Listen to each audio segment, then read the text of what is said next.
I never thought my own parents would stoop so low. The day they abandoned my 8-year-old son Thomas at a church to teach me a lesson changed everything.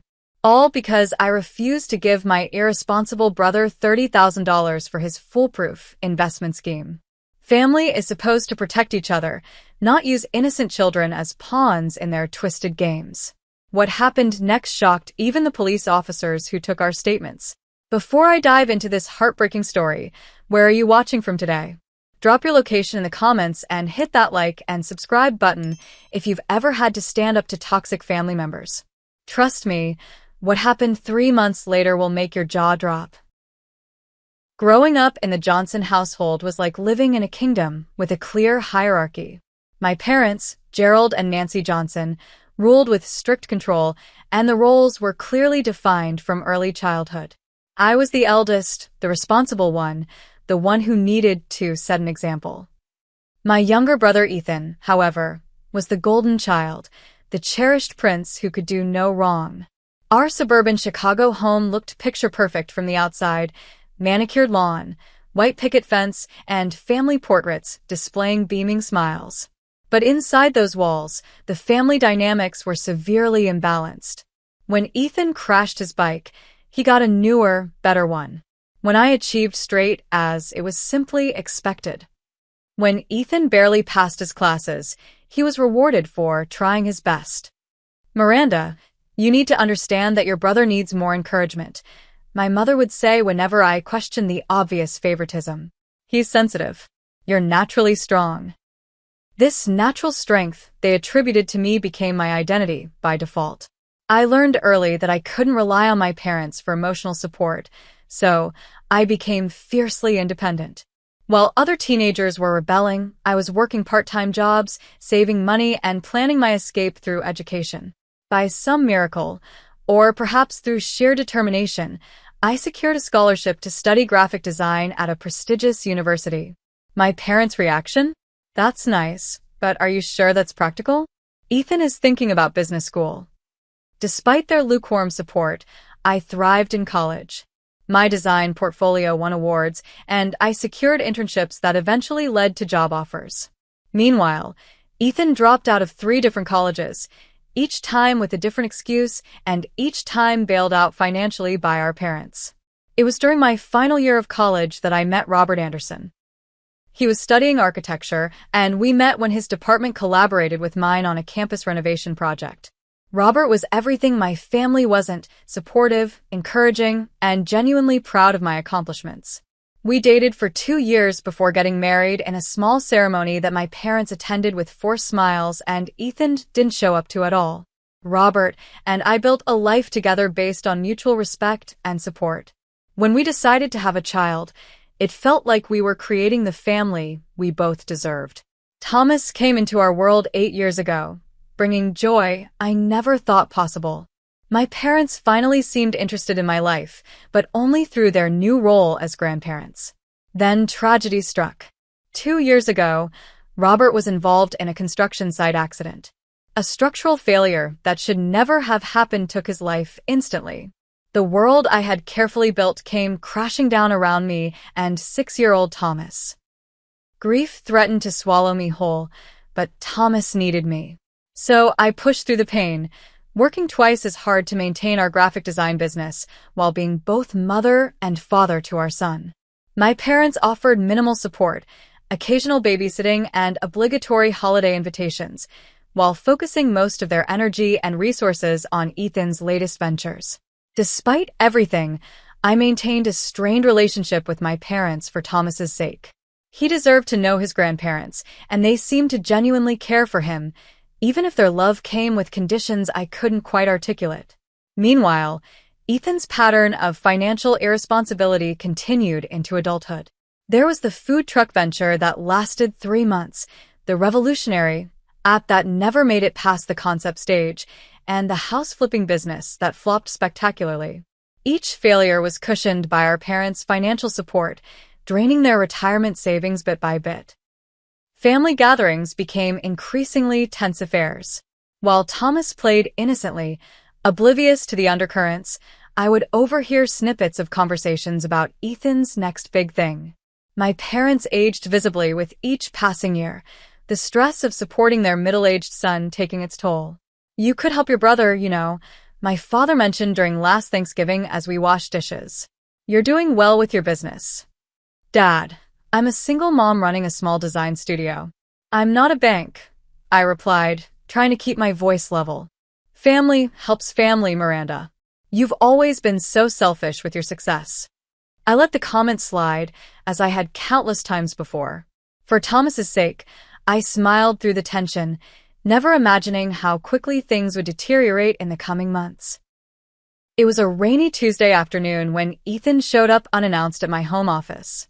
Thomas was at school, and I was in the middle of a deadline for an important client. My brother's unexpected appearance, complete with designer clothes that I knew he couldn't afford, immediately set off warning bells. Miranda, my favorite sister, he exclaimed, arms wide for a hug I reluctantly returned. I'm your only sister, Ethan, I pointed out, gesturing toward the kitchen. Coffee? I've got about 20 minutes before my next call.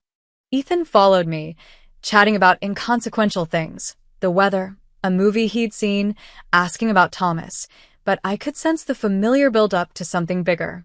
My brother never visited without wanting something. So, he finally said after settling at my kitchen island with a mug of coffee, I've got an amazing opportunity one wanted to share with you first, before I take it to my usual investors. I raised an eyebrow. Usual investors? You mean Mom and Dad? He waved dismissively. This is different. This is guaranteed success.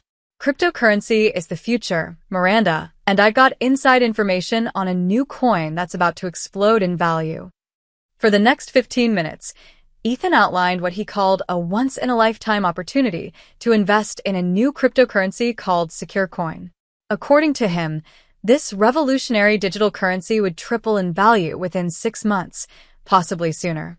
I just need some startup capital, he explained, sliding his phone across the counter to show me charts and projections that meant nothing to me. $30,000 should do it. I nearly choked on my coffee. $30,000? Ethan, that's insane. It's an investment, not a gift, he insisted, his tone shifting from enthusiastic to defensive. I'll pay you back with interest in 6 months. $50,000 guaranteed. And if it fails like your other ventures? I asked, already knowing the answer. His face darkened. It won't fail. I've done my research. These guys are legitimate, and they're only taking a limited number of investors. These guys? Who exactly are you working with? Ethan's vague explanation about industry experts and crypto pioneers only increased my skepticism. That evening, after he left with promises to send me more information, I did my own research. What I found confirmed my suspicions. SecureCoin had all the hallmarks of a potential scam, with anonymous founders and promises of returns that defied market logic. The next day, Ethan called repeatedly until I answered. So? Are you in? He asked, bypassing any greeting. I'm sorry, Ethan, but I can't loan you that kind of money, I said firmly. Everything I've found about SecureCoin raises red flags. I think you should reconsider. What followed was a tirade of accusations.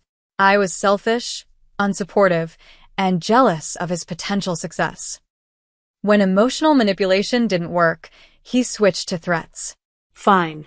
I'm going to tell Mom and Dad how you refuse to help family when you have the means. You've always been their disappointment anyway. Ethan, I'm a single mother with a mortgage and a business to run. Robert's life insurance went into Thomas's college fund. I don't have $30,000 to gamble on your latest scheme. He hung up without responding, and the fallout was immediate. My phone rang that evening. My parents, their voices heavy with disappointment. Miranda, how could you refuse to help your brother? My mother began without preamble. Mom, it's a questionable investment at best, a scam at worst. I'm trying to protect him and you. We've always known you were jealous of Ethan, my father interjected. But to sabotage his chance at success? That's a new low. Over the next few days, the calls continued, each one more accusatory than the last. I stood my ground, even offering to help Ethan review legitimate investment opportunities instead. My suggestions fell on deaf ears. The final conversation happened exactly 1 week after Ethan's initial visit. My father called, his voice cold and threatening. Your mother and I have decided to help Ethan ourselves. We're taking a second mortgage on our house because that's what family does. We support each other. Dad, please reconsider. I've looked into this company and we don't need your advice, he interrupted. But remember this, Miranda. Family takes care of family. You've chosen to abandon your responsibilities to this family, and there will be consequences. You'll learn your lesson. The line went dead, and I stared at my phone in disbelief. The threat seemed hollow. What consequences could there possibly be for refusing to loan money I didn't have for an investment I believed was fraudulent? I dismissed it as typical emotional manipulation and focused on my work and Thomas. Little did I know that their idea of consequences would involve my innocent child. The school dismissal bell had rung 20 minutes ago. I stood outside Thomas's elementary school, my heart racing faster with each passing minute. The playground had emptied, the crossing guard was preparing to leave, and there was still no sign of my son. Mrs. Anderson? Thomas's teacher, Brenda Wilson, approached with concern etched on her face. Is everything okay? Thomas was picked up early today. My blood ran cold. What? By whom? Your parents, she replied, confusion clear in her expression. They had the family pickup authorization you filed at the beginning of the year. They said there was a family emergency. The world tilted beneath my feet. I hadn't spoken to my parents since our heated argument about Ethan's investment scheme. Why would they pick up Thomas without telling me? I called my parents repeatedly as I drove home, hoping to find them and Thomas there. No answer. Their house? No answer. My calls went straight to voicemail. Panic rising, I called everyone I could think of, neighbors, family friends, even Ethan, who also didn't pick up. By evening, I had organized a search with neighbors, called hospitals, and was preparing to contact the police when my phone rang with an unfamiliar number. Hello, is this Miranda Anderson? A man's voice asked. Yes, who's this? This is Father Michael from St. Augustine Church. I believe I have your son here. The 15-minute drive to the church was the longest of my life. Racing through the doors, I found Thomas sitting in a small office, a kind-looking priest beside him, and a female church volunteer providing him with hot chocolate. Mommy, Thomas cried, running into my arms. I held him tight, tears streaming down my face. Are you hurt? Are you okay? I asked, checking him over frantically. I'm okay, he whispered. But Grandma and Grandpa said you didn't want me anymore. They said you chose money over family, and that I had to stay here until you learned your lesson. Father Michael gently explained that my parents had left Thomas at the church steps with a backpack containing a change of clothes and a note explaining he was temporarily in need of shelter while his mother sorted out her priorities. The priest had found the situation suspicious and managed to get my contact information from Thomas. The police arrived shortly after, taking statements from all of us. Officer Diana Murray was especially gentle with Thomas, but her eyes hardened when I explained the background situation with my brother's loan request and my parents' subsequent threat. So they essentially kidnapped your son from school and abandoned him at a church as retaliation for not giving your brother money, she clarified, her pen pausing over her notepad. When she put it that way, the reality of what my parents had done hit me full force. It wasn't just a family disagreement anymore. It was a criminal act involving an innocent child. That night, after the police left with promises to follow up with my parents, Thomas and I sat in his bed surrounded by his favorite stuffed animals. He seemed physically fine but confused and shaken. Mommy, why did Grandma and Grandpa leave me? Did I do something wrong? No, baby, absolutely not, I assured him, stroking his hair. Grandma and Grandpa made a very, very bad choice. They're confused about some grown-up things, but none of this is your fault. Are they going to jail? He asked, wide-eyed. I hesitated, not knowing how to answer. I don't know. But what I do know is that you're safe now, and I won't let anyone take you away again. Despite my reassurances, Thomas woke screaming 3 times that night, terrified of being abandoned again. I lay beside him, my anger growing with each nightmare. How dare they use my child as a pawn in their twisted game? The next morning brought a flurry of activity. A social worker named Rebecca Martinez arrived to interview Thomas and assess his well-being. She was professional but compassionate, explaining that child services needed to ensure Thomas was safe and properly cared for. "We understand you're the victim here, Mrs. Anderson," she assured me, "but we have protocols for any case involving child abandonment." Meanwhile, calls and texts flooded in from family members, not with support, but with accusations.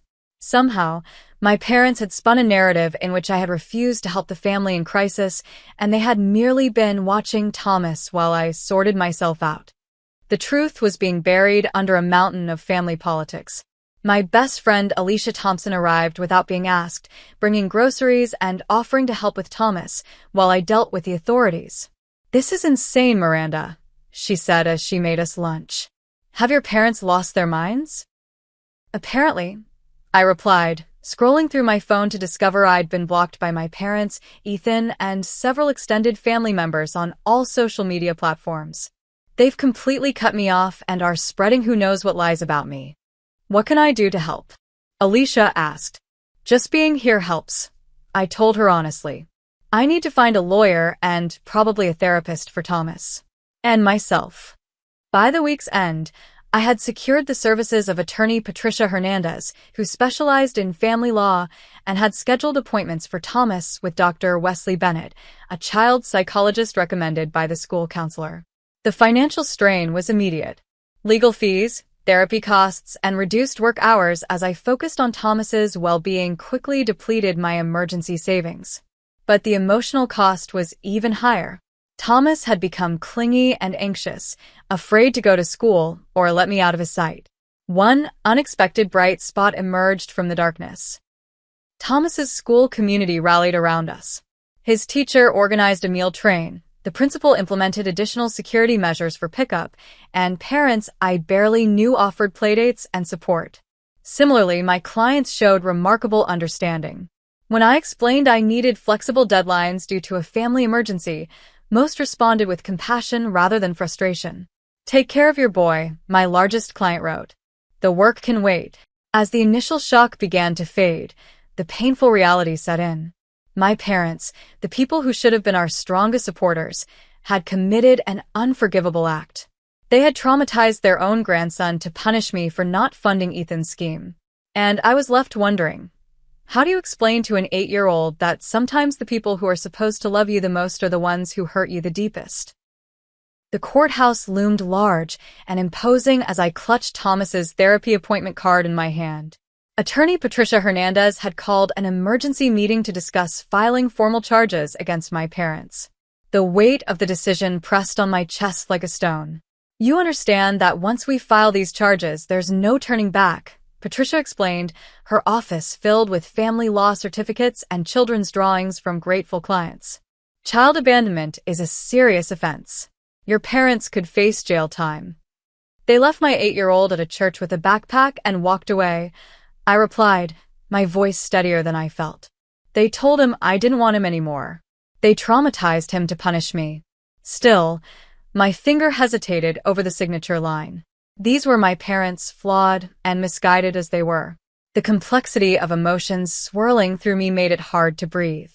"Take your time," Patricia said gently. "This is a big decision." "What would you do?" I asked her.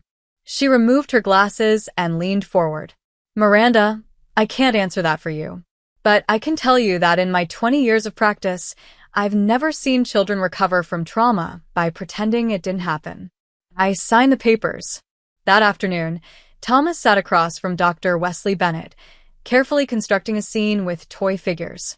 His therapy sessions had become the anchor of our weeks.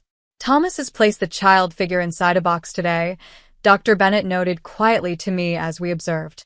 "He's processing feelings of abandonment through symbolic play." "Is he getting better?" I whispered. "Healing isn't linear," he replied. "But he's expressing his feelings rather than internalizing them, which is positive. He's a resilient boy." Resilient or not, Thomas's nightmares continued. He would wake screaming, convinced his grandparents were taking him away again. School mornings became battles of tears and anxiety. His teacher reported he rarely played with friends at recess anymore, preferring to stay close to supervising adults. While Thomas fought his internal battles, I faced external ones. The charges against my parents had sparked a family civil war. Cousins I'd grown up with sent scathing messages about tearing the family apart. My Aunt Catherine, who had always seemed kind, left a voicemail calling me ungrateful and vindictive. The silence from others hurt just as much as the attacks. People who had been at every holiday gathering, who had watched Thomas grow up, suddenly couldn't find the courage to reach out. Then came an unexpected ally. My father's sister, Aunt Helen, whom I'd rarely seen since childhood due to some old family rift, called me out of the blue. "Miranda, it's Helen. I heard what happened through the grapevine, and I wanted you to know you're doing the right thing." We met for coffee the next day, and Helen revealed generations of toxic family patterns I'd never known about.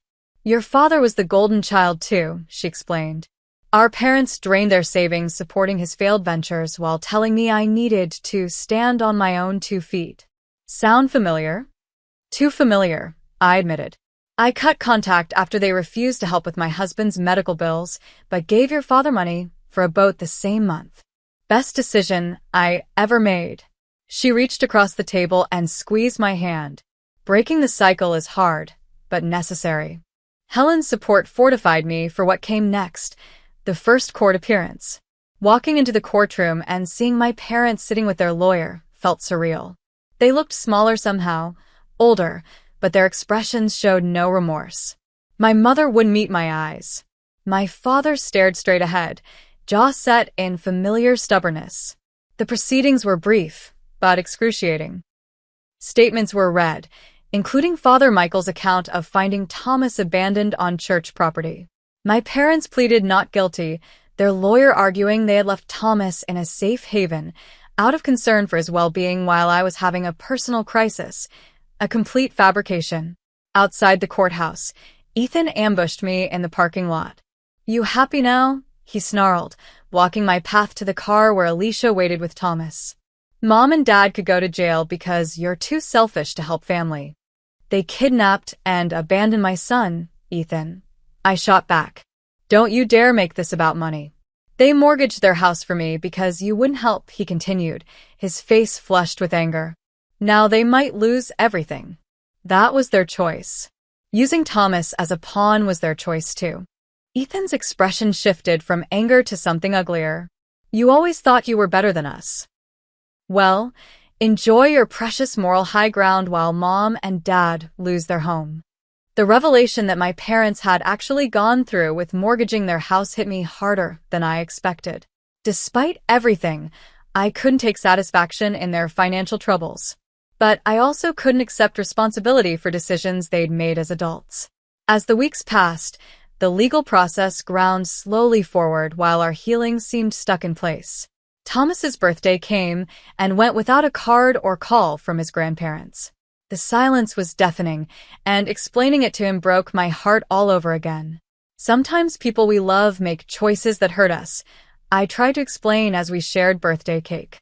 "It doesn't mean we did anything wrong." "Will they ever love me again?" he asked, his small voice steady, but his eyes betraying his pain. "They do love you," I assured him, though I wasn't entirely convinced. "They just don't know how to show it the right way." The stress took its toll on all aspects of our lives. Anonymous calls in the middle of the night. A brick through our living room window with a note calling me a family destroyer. The school reporting a strange man asking questions about Thomas's schedule, leading me to install an expensive security system I couldn't really afford. Through it all, Dr. Bennett's words became my mantra. "You're not responsible for other people's actions, only your response to them." My response was to create as much stability for Thomas as possible while trying to rebuild my own sense of security. I considered moving to a new neighborhood, perhaps even a new city, but Thomas had already lost so much. Uprooting him from his school and the few supportive relationships we had seemed cruel. Instead, I focused on redefining family for both of us. "Family isn't always blood," I told Thomas one night as we made picture frames for photos of Alicia and her husband, who had been there for us unfailingly. Sometimes family is the people who show up when things are hard. As the 3-month mark of the abandonment approached, I felt a shift within myself. The initial shock and betrayal had hardened into something more resolute, a determination to protect my son and myself from toxic relationships, regardless of blood ties. I was no longer waiting for my parents to recognize their wrong and make amends. I was moving forward without them. It was a painful liberation, this acknowledgement that family could be both your greatest wound and your deepest loss. But somewhere in that pain, I found clarity.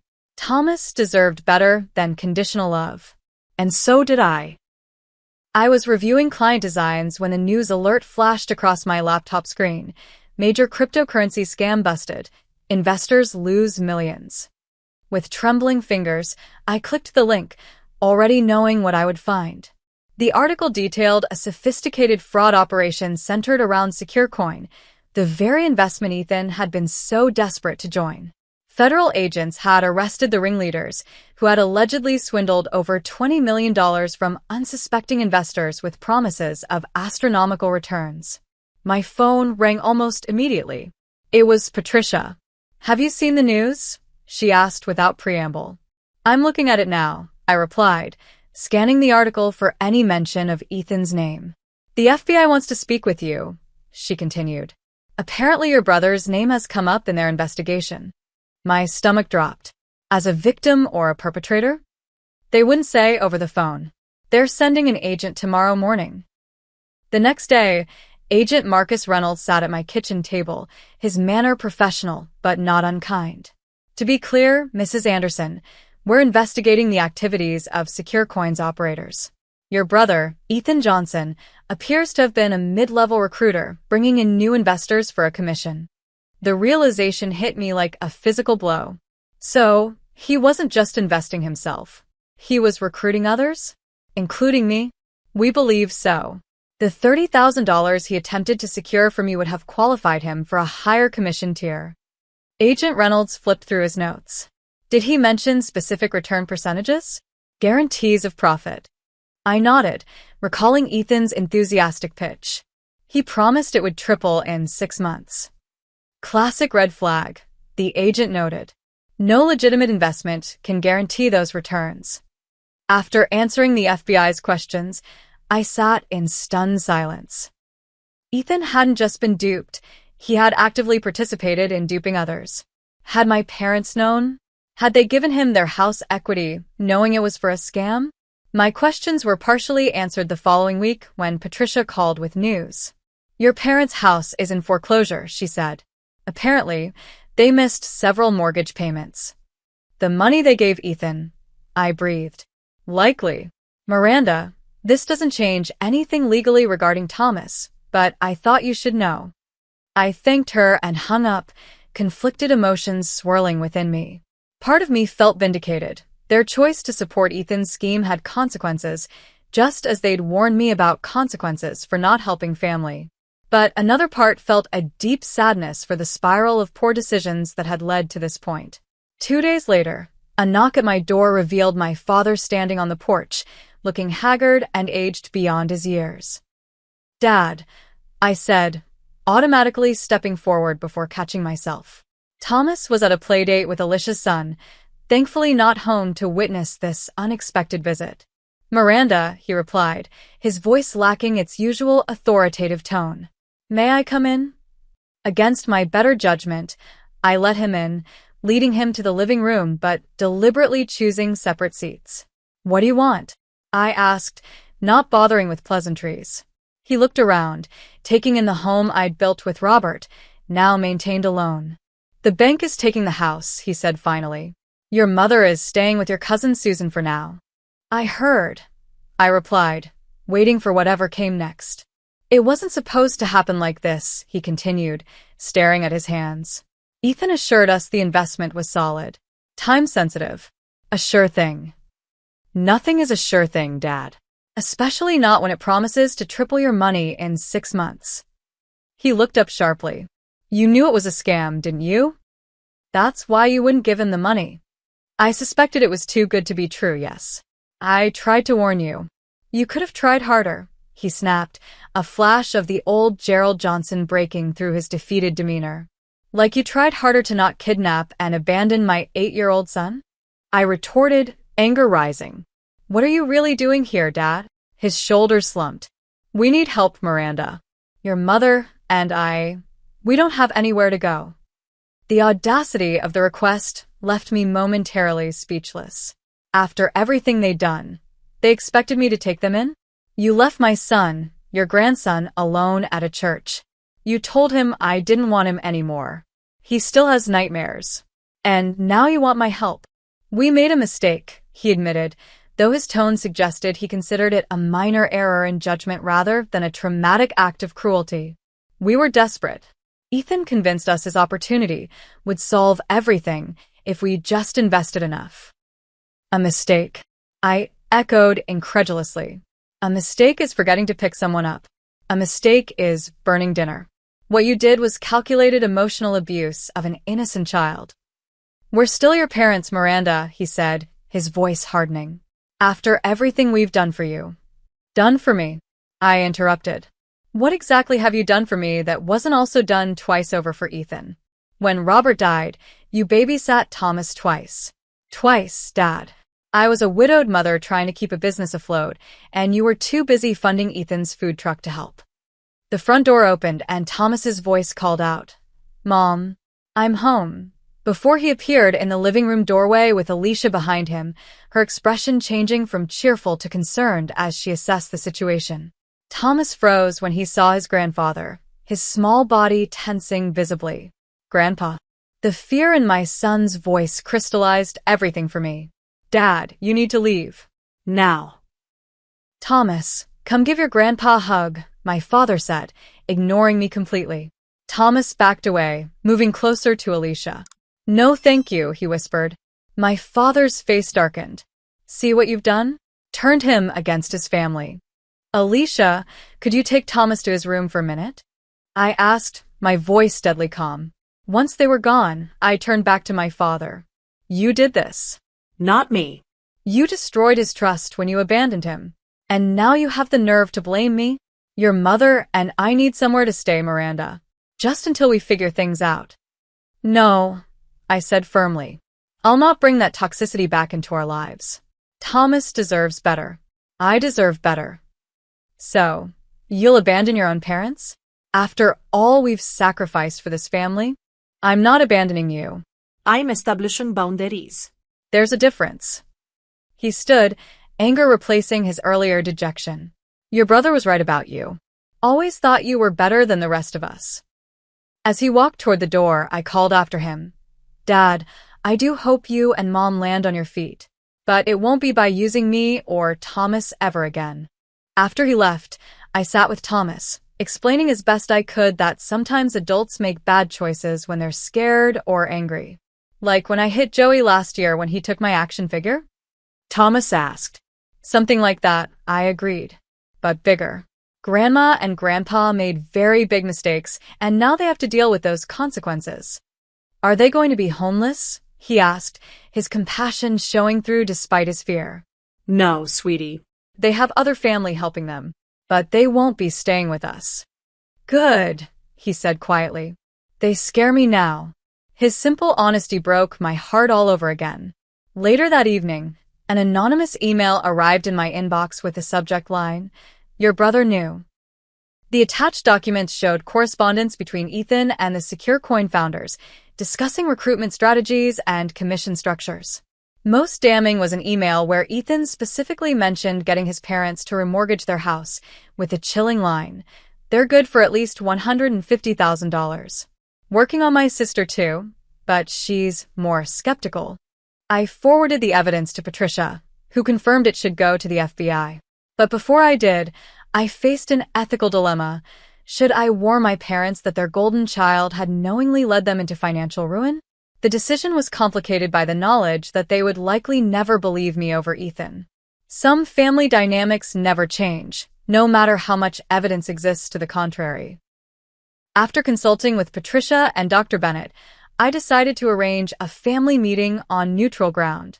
Patricia offered her office conference room, with the additional security of her staff nearby if needed. The FBI investigation into Secure Coin was proceeding, but Agent Reynolds agreed to delay interviewing my parents until after our meeting. "You're not obligated to give them this courtesy," Patricia reminded me as we prepared the conference room. "They certainly didn't extend any to you or Thomas." "I know," I sighed. "But I need to do this my way. I need to look them in the eyes when they learn what Ethan did." She nodded, understanding my need for closure, if not agreeing with my methods. My parents arrived first, looking worn and diminished. My mother, Nancy, usually impeccably presented, wore mismatched earrings and hadn't styled her hair. My father's defiance from our last encounter had faded into something closer to resignation. Ethan arrived last, striding in with unearned confidence, designer sunglasses perched on his head despite the overcast day. His smile faltered when he saw Patricia sitting beside me. "What's this, an intervention?" he joked weakly, taking the seat farthest from me. "Something like that," I replied coolly. "Thank you all for coming. Can we make this quick?" Ethan asked, checking his watch. "I have a meeting with investors later." The irony wasn't lost on any of us. "More cryptocurrency investors?" I asked, opening my laptop. "Like the ones from Secure Coin?" His expression flickered briefly before settling back into practiced nonchalance. "That situation was unfortunate. I was a victim too, you know." "Were you?" I turned my laptop around, displaying the first email I'd received. "Because these communications suggest otherwise." My mother gasped as she read the screen. "What is this?" Evidence that Ethan wasn't just an investor in Secure Coin. He was actively recruiting new victims, including his own family, for commission. "That's absurd," my father blustered, though he leaned forward to read the emails. "Where did you get this?" "It was sent to me anonymously," I explained. "I've verified its authenticity with a digital forensics expert. It's real." Ethan's facade cracked. "Those are taken out of context. Everyone was going to make money." "Except it was a Ponzi scheme," I countered. "The only people making money were the founders and their recruiters. Like you." My mother's hand trembled as she pointed to the line about remortgaging their house. "You knew? You knew we might lose our home." "Mom, I was trying to help," Ethan pleaded. "If you had invested sooner, before the feds got involved." "The feds?" My father's face paled. "The federal government is investigating this?" "The FBI has already arrested the ringleaders," I confirmed. "Agent Reynolds wants to speak with all of you." I convinced him to wait until after this meeting. The revelation hit like a thunderclap. My mother began to cry silently while my father stared at Ethan with dawning comprehension. "We gave you everything," he said quietly. "Our savings. Our house. Our retirement." Ethan's demeanor shifted from defensive to desperate. "It wasn't supposed to collapse like this. I was going to make it right before anyone found out." "With what money?" I asked. "The money you were trying to get from me? More victims?" He had no answer for that. My father turned to me, his expression unreadable. "Why are you showing us this? To gloat? To say, 'I told you so'?" "No," I said firmly. "I'm showing you this because despite everything, you're still my parents. You deserve to know the truth before the FBI interview. And because I wanted you to understand that when I refused to give Ethan money, I was trying to protect all of us, including him." "So what now?" my mother asked, dabbing at her eyes. "Are we supposed to thank you for this revelation?" Her bitterness stung, but didn't surprise me. Decades of family dynamics wouldn't change in one meeting. "Now we discuss how we move forward," I said, straightening my shoulders. "I've prepared a document outlining my terms for any future relationship between us and Thomas." I distributed copies of a simple agreement Patricia had helped me draft. It outlined basic expectations: no unsupervised contact with Thomas until he personally requested it, family therapy with Dr. Bennett before any regular visitation could resume, a formal apology to Thomas, and their cooperation with the FBI investigation. "This is ridiculous," my father scoffed, pushing the paper away. "We don't need your permission to see our grandson." "Actually, you do," Patricia interjected professionally. Given the documented abandonment, any court would grant Miranda full discretion over contact between you and Thomas. You're punishing us for one mistake, my mother protested. It wasn't a mistake. I corrected her. It was a choice. A deliberate choice to use an innocent child as a weapon. And it wasn't just one incident. It was the culmination of a lifetime of choices that prioritized Ethan over everything, including your own financial security and Thomas's emotional well-being. I took a deep breath before continuing. I'm offering conditional forgiveness and a path forward. Whether you take it is your choice. But understand this. I will never again allow Thomas to be collateral damage in this family's dysfunction. My father stood abruptly. We're not signing this. Come on, Nancy. My mother hesitated, looking between my father and me, before slowly rising to follow him. The FBI will be in touch.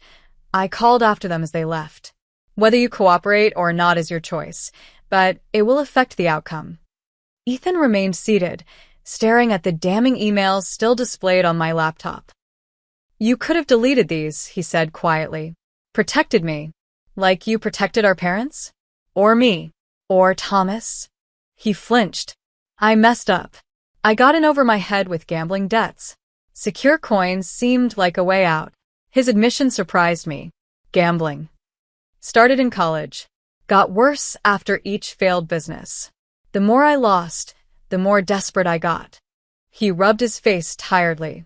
I never meant for it to go this far. But it did, Ethan. And now we're all paying the price. He nodded, the bravado finally completely gone. What happens now? With the FBI? I don't know, I answered honestly. That depends on what you tell them, how cooperative you are, and what evidence they already have against you. And us? You and me? I considered the question carefully. I can't have you in my life right now, Ethan. Maybe not ever. But I'll help you get treatment for your gambling addiction if you want it. That's all I can offer.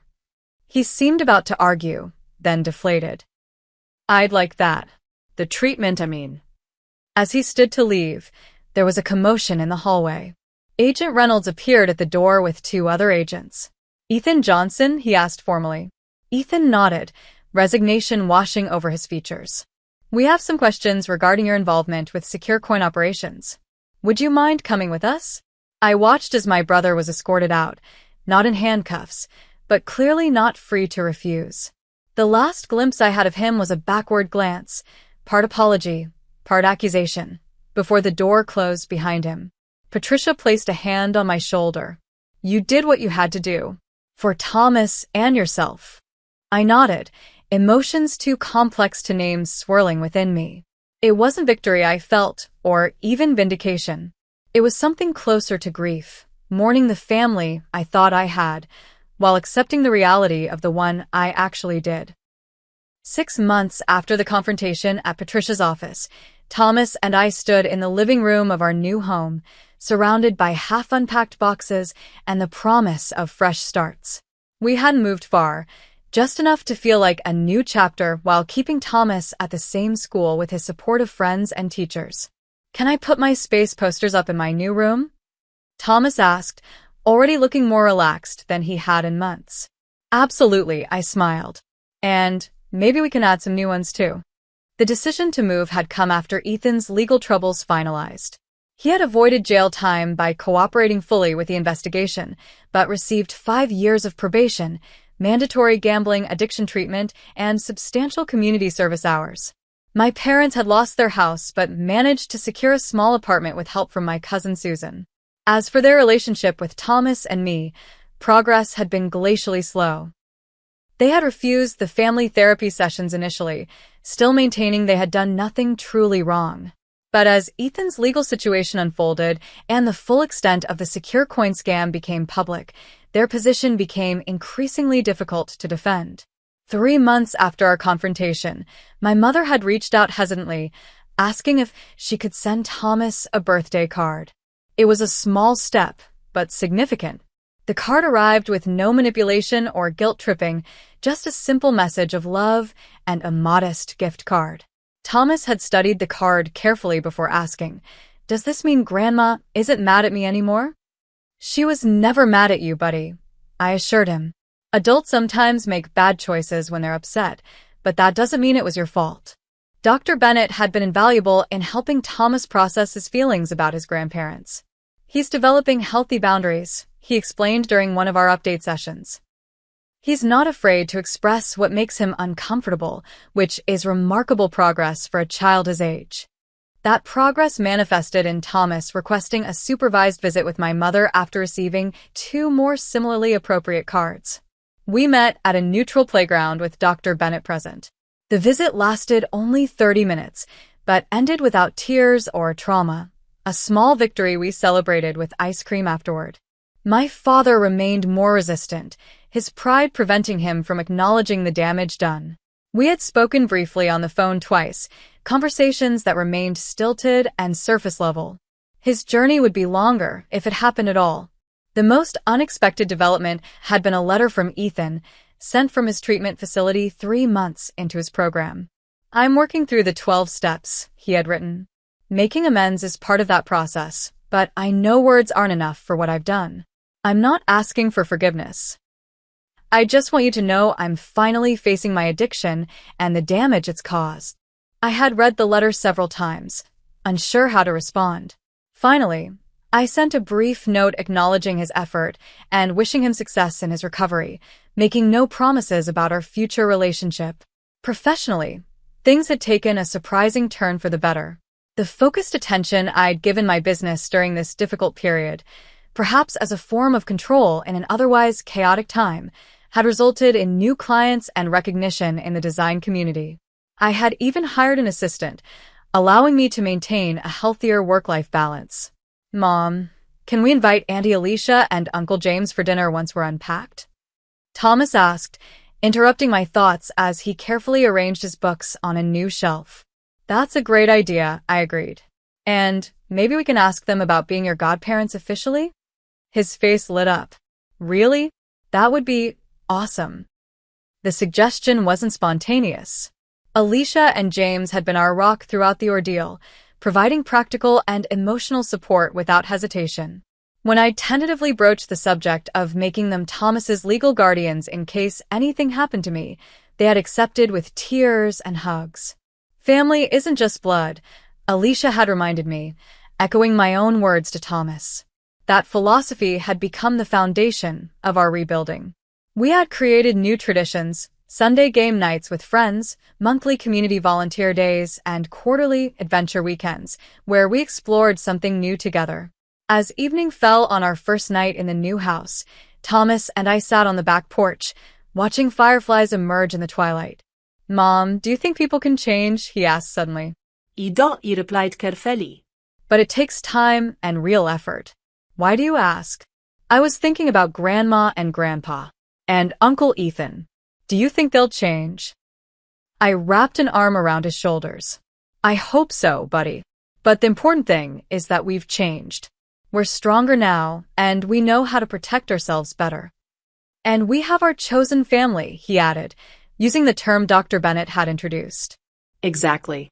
People who love us for exactly who we are, not what we can do for them. As Thomas drifted off to sleep that night in his new room, surrounded by half-unpacked boxes and space posters, I reflected on our journey. The past 9 months had been the most challenging of my life, but also the most clarifying. I had learned that standing firm in the face of manipulation wasn't selfish. It was necessary. That boundaries weren't punishments, but protections. That family could be both your deepest wound and your greatest healing, depending on who you included in that definition. Most importantly, I had shown Thomas that love doesn't require sacrificing your self-respect or safety. That lesson alone was worth every painful moment of our ordeal. 2 weeks after moving in, we hosted a housewarming gathering. Alicia and James, neighbors from our old community, colleagues who had become friends, Thomas's teacher Brenda, Dr. Bennett and his wife, even Aunt Helen, who had become a regular presence in our lives. The house filled with laughter and genuine warmth. As I looked around at the faces of our chosen family, I felt a sense of peace I hadn't experienced in years. The journey wasn't over. Healing rarely follows a neat timeline, but we were moving forward on our own terms, surrounded by people who truly had our best interests at heart. And that, I realized, was the greatest lesson in all of this. True family protects each other, supports each other, and loves without conditions or manipulation. Sometimes you're born into that kind of family. And sometimes, like Thomas and me, you have to build it yourself. I'm curious what you would have done in my situation. Would you have pressed charges against your parents for abandoning your child? Would you have given your brother the money he asked for? Share your thoughts in the comments below, and if you found this story meaningful, please like and subscribe to hear more real-life experiences. Remember, sometimes creating boundaries isn't about cutting people off. It's about protecting what matters most. Thank you for listening to our journey, and I hope it helps anyone facing similar family challenges.